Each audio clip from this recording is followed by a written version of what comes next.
Hello, everyone, and welcome to the J Group Real Estate Podcast. I am so excited. Today we have with us the amazing one and only Cher Reeder. Welcome, Cher. Hi, how you guys doing? I know you were going to say that you're amazing, and hopefully you'll leave here feeling like you're going to say, ooh, now I feel wonderful.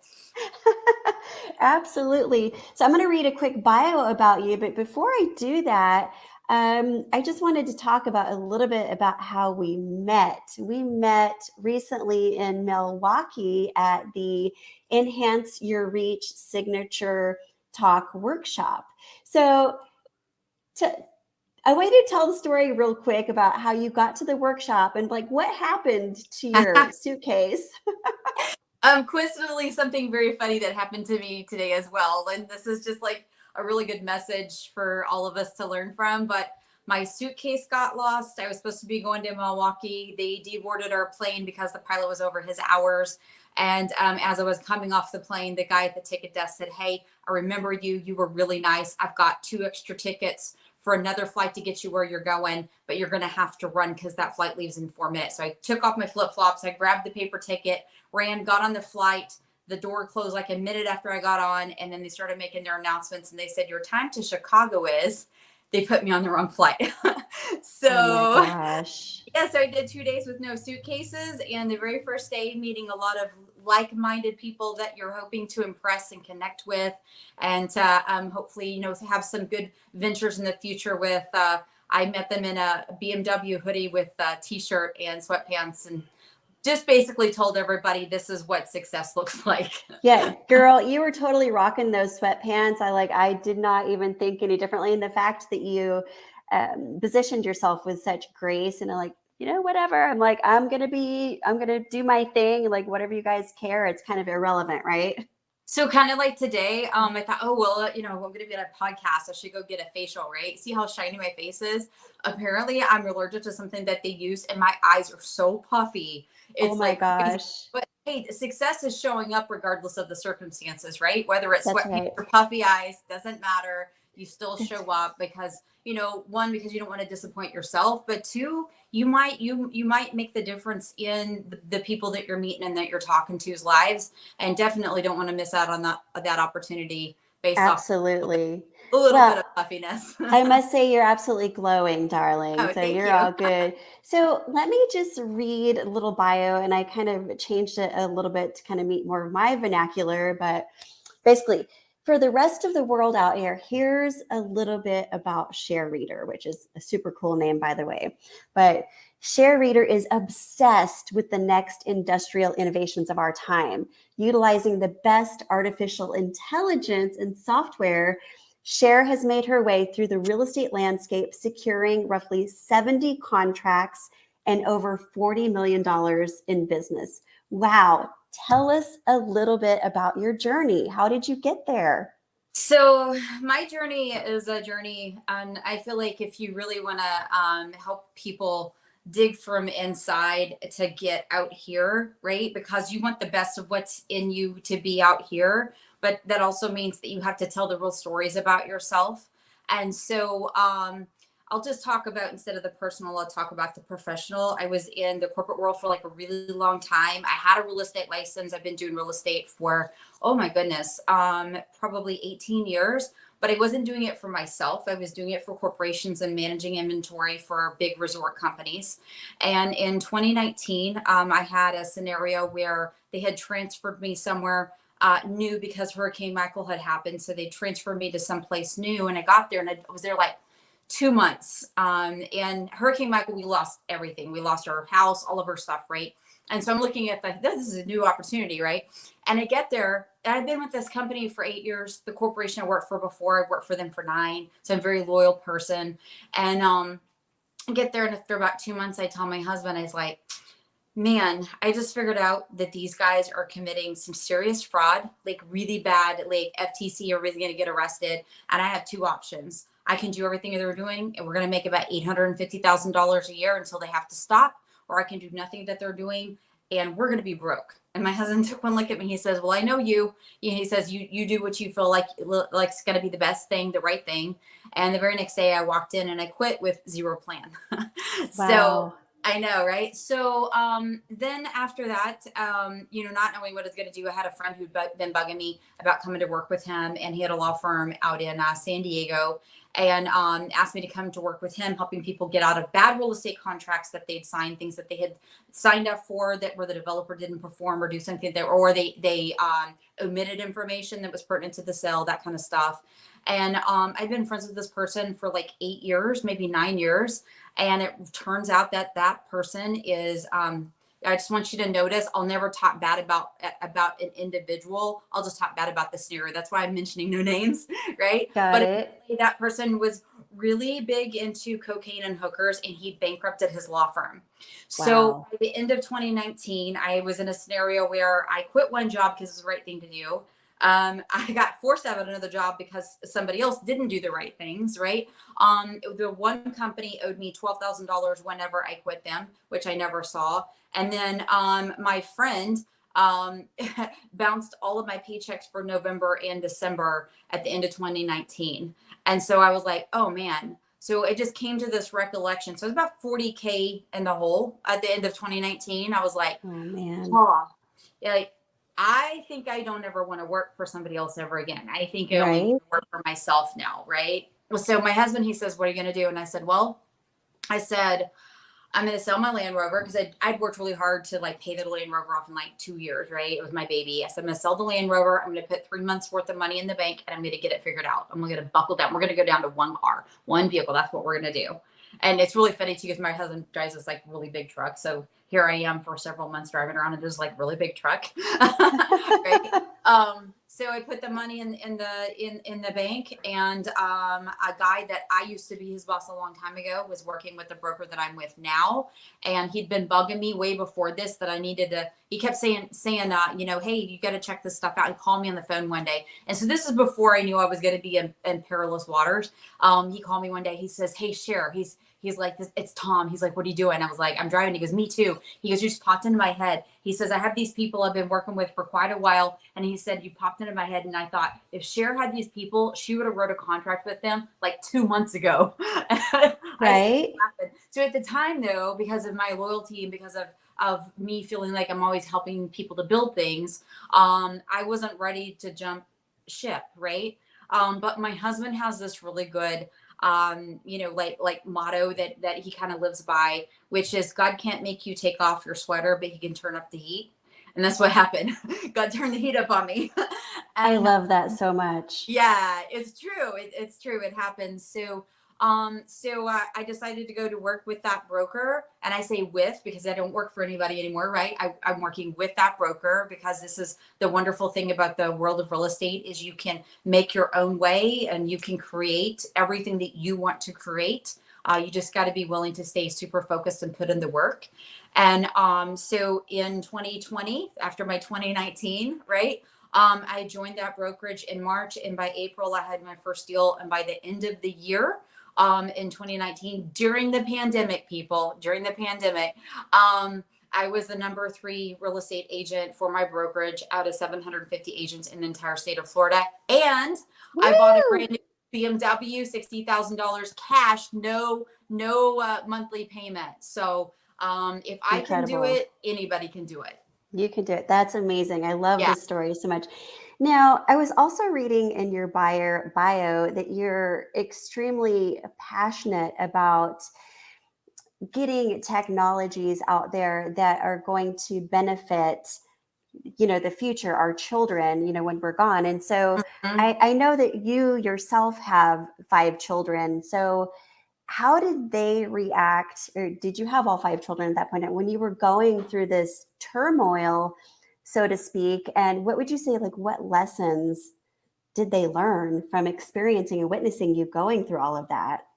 So I think my kids are they're 25, 22, 19, 17, and 6. So our 6-year-old's the only one that's still in the house. So probably maybe my 19-year-old, because she's fixing to be a sophomore at OSU. As I didn't back off from everything that I was doing for her because she was getting ready to go into college, and I had made a commitment to, go ahead and pay for that on a monthly basis and not take out loans, not leave her any debt, right? And I've kept that commitment. So I think it's really important for people to know that, you're gonna let your yes be yes and your no be no. And if you've said a yes, you got to figure out how you're gonna make that yes happen. And I think probably that the person that is probably impacted more than my kids is my husband. Like, my husband is like, he started calling me a Stepford wife, that Oh, movie where all the wives are like robots or whatever, because right. I just am not stopping, because I'm not at my goals yet. I'm not where I want to be yet, right? I haven't met my commitment to myself yet. So he's just constantly giving me compliments. He's great, great, great guy. But he's now giving me different type of compliments, right? Like, it's just a different type of thing, because there's a lot more purpose in my life on the me end and on the career end than there was before, because I was helping corporations grow their businesses, but not really reaping a lot of financial rewards for myself doing that. Got it. So, on that note, you were clearly very driven and you were on a mission, girl. So, you touched on it a little bit, but what would you say was your biggest driving factor? Like, what was your big why in being like so extremely driven? So my whys are probably a lot different than other people's. Like, my why is always death. I know that sounds crazy. I'm the person that doesn't want to get from here to here, and I didn't do all the stuff that I was supposed to do, right? I don't want to have any regrets about not like pushing myself and trying to build and create, because that's one of the closest times that we are to God. I meet people and I talk to people and they're like, I'm not creative. And like, well, then you need to change your definition of what creative is, because we're all creating our own worlds and what we want our lives to be like. And, as an agent in the real estate world, that's what we're doing. And I will tell people when I'm talking to them, especially with somebody that I just now met, it's very, very important to me for you to be extremely happy with the outcome of the property that you end up with. I will probably tell you no and not to do certain properties, because I know that won't be the outcome. Because in reality, I'm not just selling you a property, I'm literally delivering to you like the next level of your life. Like, it's another better version of what your life is going to be like. And I truly do believe that. Yeah, that's great. So, it's really truly about honing in on what the person not only wants, but what truly is best for them. It's not about, just making a paycheck, right? Yeah. So, for example, I had a client and I had been helping her for like 9 months, and she was just to the point she was frustrated because, the market's the market, and sometimes you don't get contracts because other people did, or you get to a place and you're hoping it's great and then it's not, or interest rates change throughout all kinds of stuff that are constantly coming at us. And she sent me a text and said, I want to see this house. We went over, we saw the house, and she's walking through it. She's like, I love this house. Like, this is my house. And I told her, I said, step outside with me. We stepped outside the door. I said, look around this neighborhood. Do you personally feel like anything's going to be different in this neighborhood over the next 10 years? And she looked around and she said, no, probably not. And I said, okay. I said, so whatever you're paying for this house now, it's most likely going to be the same value that it would be 5 to 10 years from now, because nothing's going to change in the surrounding environment to drive up that market. And I said, now come back in the house with me. And she goes, I love this house. I said, you love the decor. Take pictures of every single thing in this house. And when we find your house, you can replicate all of this in that house. And that's exactly what we did. And 6 weeks later, I found her house. And I can't tell you how many times she said thank you, because she realizes now that was not her house. That is so smart. And it's so easy, especially for women, and I'll include myself, to, walk into that perfectly staged home and imagine that as being the one, right? When that's so great that you pointed that out. You need to look beyond all of that. And it's like, look at the neighborhood, look at upcoming values. So yeah, good for you. I, I I love think that. the other thing that we have to look beyond, and because we're all human, so we're tied to all the physical and the spiritual and the heart and your mind, all that stuff is tied into this machine we get to drive every day called our bodies, right?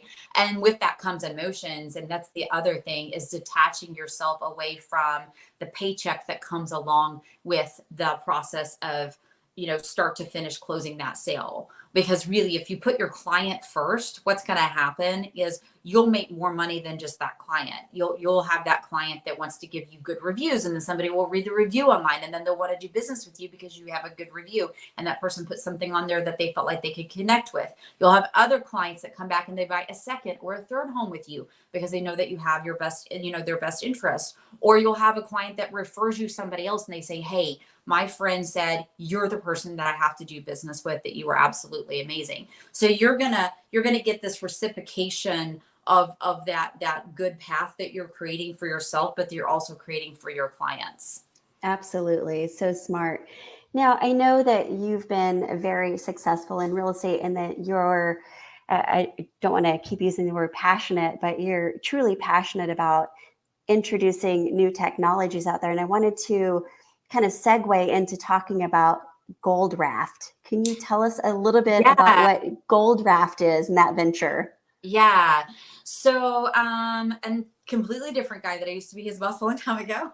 Okay. I entered into a real estate deal with him and some other people in Orlando, and I have a real estate license. And so I did a bunch of pro bono work for them, just like helping out, right? And in the process of doing that, it kind of helped me to get known with all these partners that were in this big real estate thing, which it's huge. I can't say I signed a CNDA. I can't see what it is yet, but when it comes out in Orlando in the next 18 months, y'all are going to be like, oh my gosh, I want to go do this. This is so amazing. Like, it's just really cool. So I ended up, all that work that I was doing to be helpful and to, help make sure that they were on the right path and all that, landed me a deal where I got an option to become a partner in a tech firm with, 4 other partners.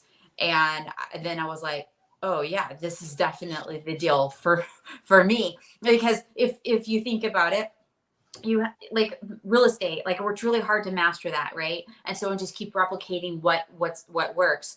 But I don't know anybody that is really wealthy that doesn't have 2 or 3 things that they're doing, right? And you have to be doing all 2 or 3 things really well. It can't be I'm just good at one thing and I'm just dabbling into others. You have to be putting sincere effort into all of these things, because there's a really big difference between I'm rich and here's my family, I'm going to retire and I'm going to be able to take care and leave them some money, versus over here, where's my hand?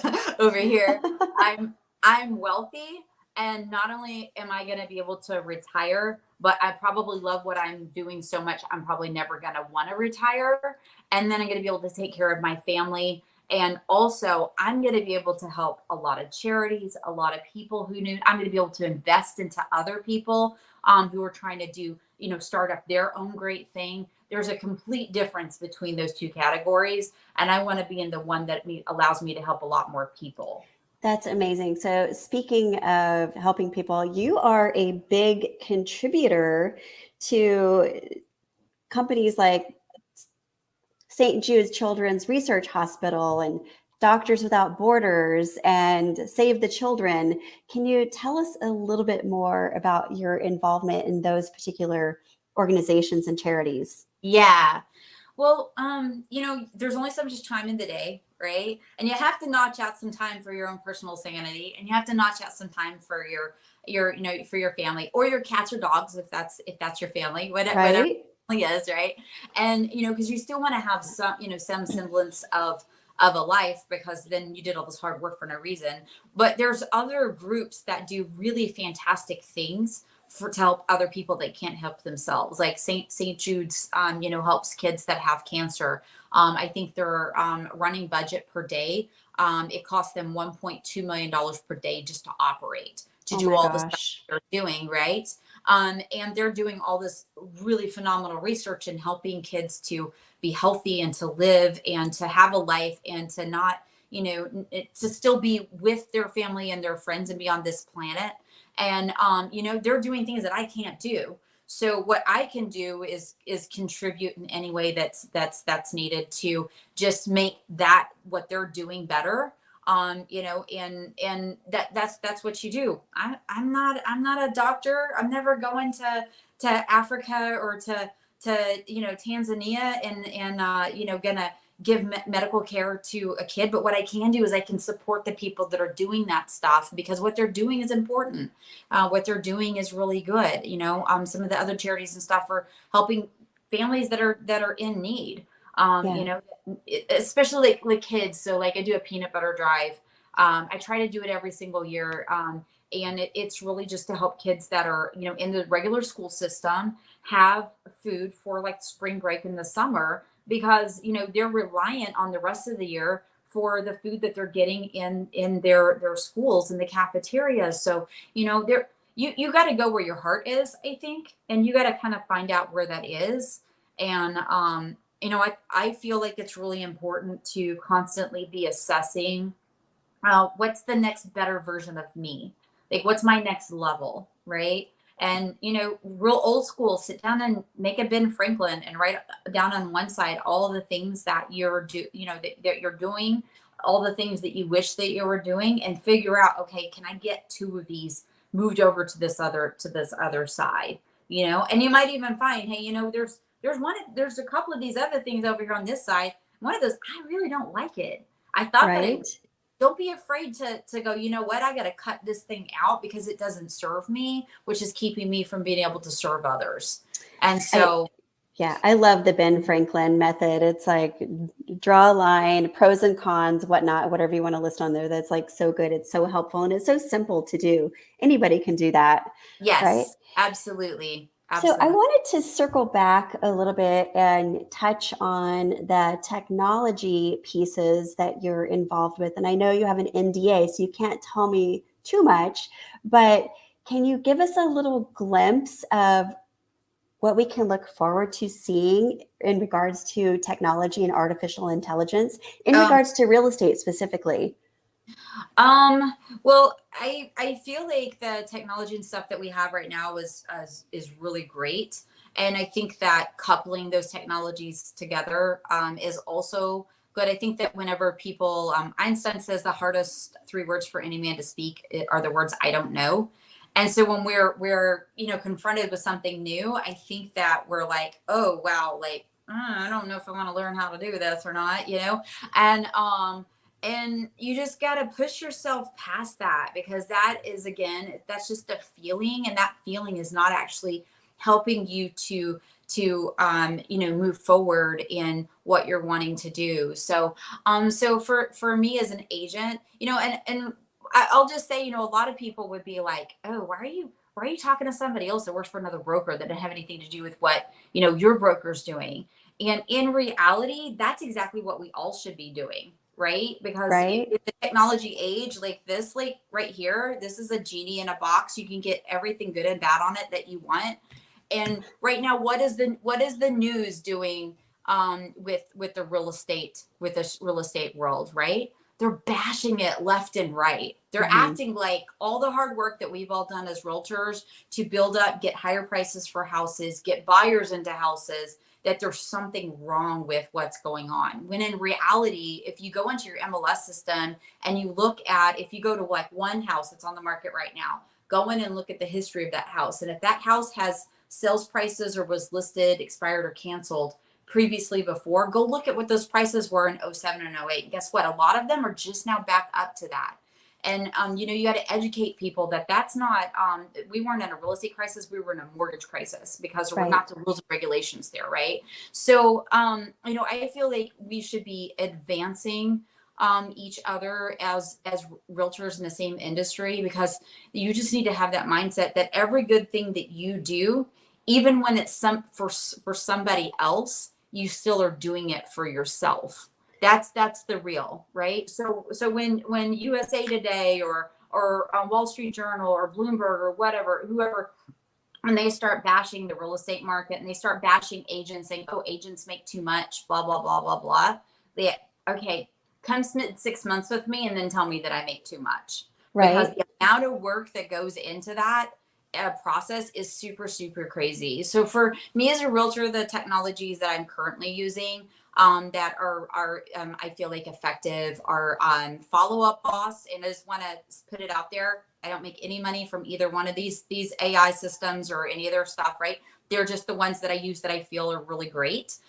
Follow Up Boss, and then Ylopo as well, because they both have AI systems within them that do make your job as a realtor easy.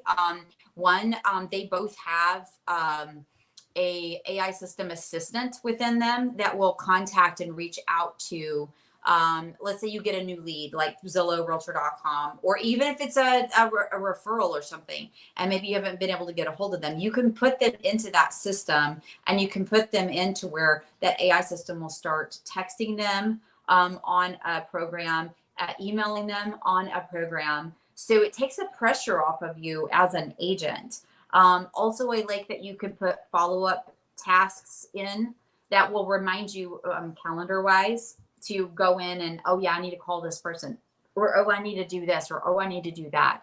Because what'll happen, especially if you're a new realtor, because that's basically essentially what happened to me in 2020 is I completely started over. I had done real estate, but it had all been on the commercial side and had nothing to do with going and meeting people and walking through houses. Like that was a whole new animal. Like I feel like I've been taking care of the tigers for 20 years in the zoo, and all of a sudden they're like, "Hey, can you handle these bears over here for us?" And I'm like, "I don't know nothing about bears," right? So it's just like switching it up, right? And so it's just a completely different scenario. And as a new realtor, you're going to go, "Oh, now I have like 20 clients in my database. Oh, I'll remember everything about these people."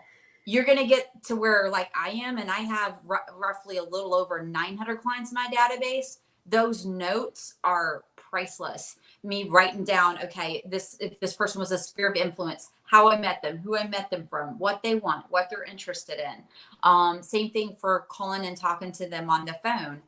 That is going to be extremely useful, writing those notes and stuff down, because guess what? 6 months from now, if you're doing what you're supposed to be doing, you're not going to remember them, because our brains just don't work that way. Exactly. I Yeah. know mine certainly doesn't. So now I've never used Ylopo, but I've heard some really good things about it. And talking about the AI, the artificial intelligence in there, do you ever get some of your clients or some of your leads and they'll like call you back or text you back and they think that it's actually you're the one that's like texting them or messaging them, and you're like, you have to kind of play it off like, oh yeah, that was me. I totally messaged you, but you really honestly have no clue because it was the AI, the bot or whatever doing it, right? I'm going to remember, I think, if I messaged or called somebody at least. So, and Ylopo's set up, and it has like a name for the assistant, and so does Follow Up Boss. So, they think that they're talking to an assistant, and they are. I just don't have to tell them that it's a virtual assistant that's not a live human being, Yeah. right? So it's, just perception. Yeah. As far as like other technologies and things that are coming out in the world in general, there's a lot of really fantastic things that are happening right now. I know that it's really easy to like listen to the news or the radio or commercials. I mean, we get bombarded with all this stuff from media and YouTube and Facebook and all this stuff that it would be really easy to be like, oh, I'm a little bit down because I'm letting this stuff penetrate me. I think that it's really important to start your day out being positive. And guess what? As much nonsense as there out there, there's also those many people out there that are willing to give you positive things to feed to feed your body and your mind and your soul and your heart, so that you can be focused on the good stuff, because the more you focus on that stuff, the less the rest of it's going to matter, and that stuff is just going to get in your way. Those other things are just going to get in your way. They're just going to become hurdles or speed bumps. And if you're driving a $60,000 BMW, you don't want to drive over speed bumps. No, you don't. So tell us about your morning routine. What is it that you do every morning so that you can get up and have a positive mindset and have an amazing, incredible day every day? Well, I do kind of feel like your morning starts with your night before. So I would like to start by saying that. And even though I just told you about all this awesome AI stuff that, you got to take advantage of, I do some old school stuff. I do still keep a notebook and write some stuff down. But I also send myself a text message every night before I go to bed of the most important things that I need to do the next day. Because, you know, you could get distracted. You could have 10 things on your list that day, and you could get a lead or a referral that's like, hey, I want to see this $4 million house. So I'm like, well, I'm gonna have to drop the stuff I'm doing and go do that, right? Because that's what's more important at the time, and then I can go back to that. But I do send myself a text message every night, just to make sure that, you know, I'm not forgetting anything the next day, because that happens, right? I mean, I don't remember what I ate 3 days ago for lunch. I have like no clue.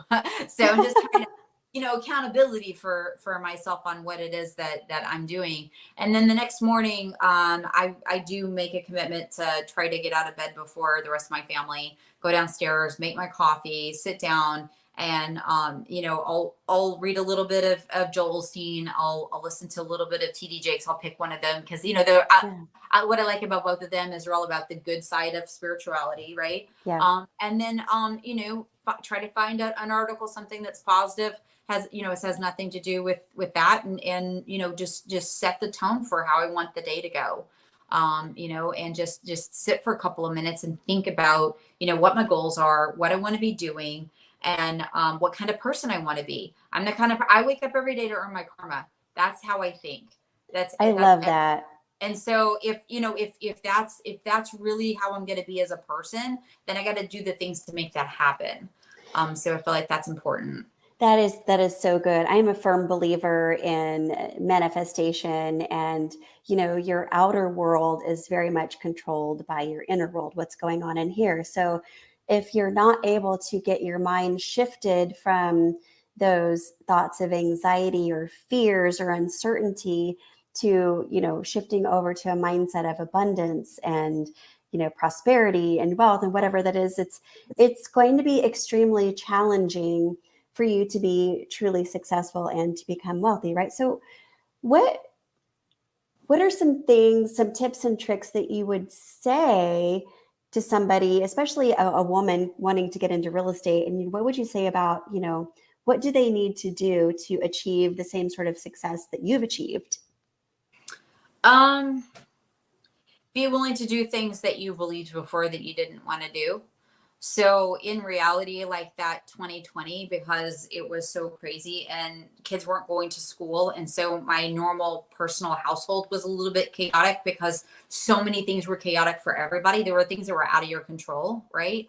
And I did end 2019 $40,000 in the hole because of, and I take responsibility for it. I chose to stay at that corporation for as long as I did. I chose to go to work for my friend that liked hookers and cocaine, even though I didn't know it. It was still my choice to go to work there, right? So I can either blame or I can go, hey, I'm gonna figure it out and hold myself accountable for what my future is. And in all sincerity, my first 3 months of doing real estate, I had a second job. I didn't want to do a second job, but it was necessary so that I could have the money I needed to run my household, and so that I also could work on my real estate and start getting people to places, getting my database built up, and start getting contracts under, right? And that was something I didn't want to do, but I knew I had to do, because I had to take the edge off of myself of worrying about where the paycheck was going to come from.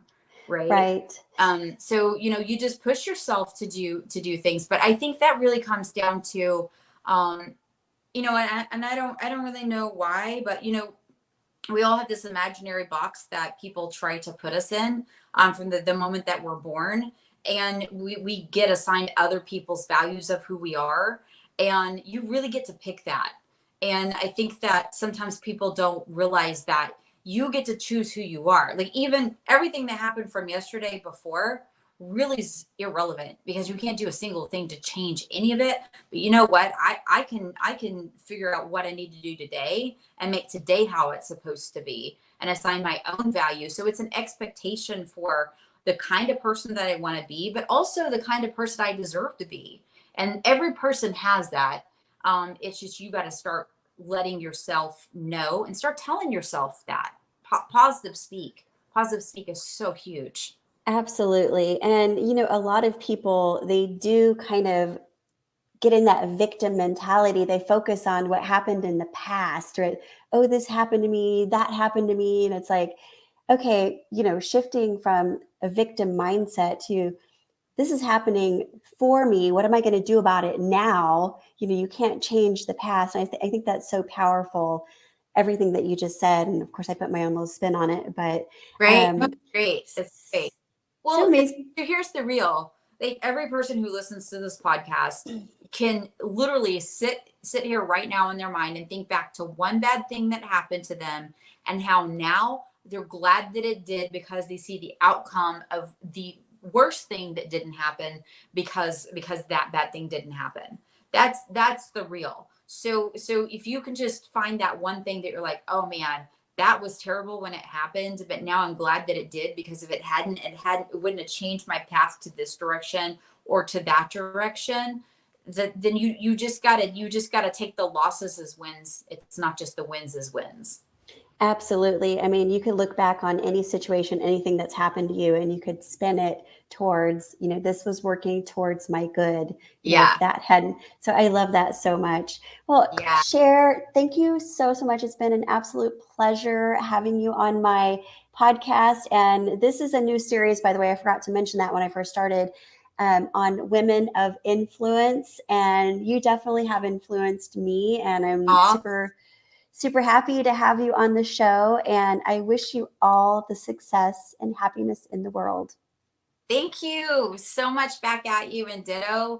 And I just want to, leave all of your viewers with, just the thought that if you're here listening to this podcast, you're already taking the right step in the right direction, because you're trying to take yourself to a new level, a better version of your superhuman self, right? We're all superhuman, because if you get a paper cut, what happens? 5 days later, it's completely and totally gone. Well, guess what? We can do that same thing with our brains. We can do that same thing with our souls and our hearts and who we're becoming as people. And you have the ability to be able to do it. You just have to decide you're going to and believe that you're going to. Amen, sister. All right. God bless everyone. Have a fabulous day. Bye bye.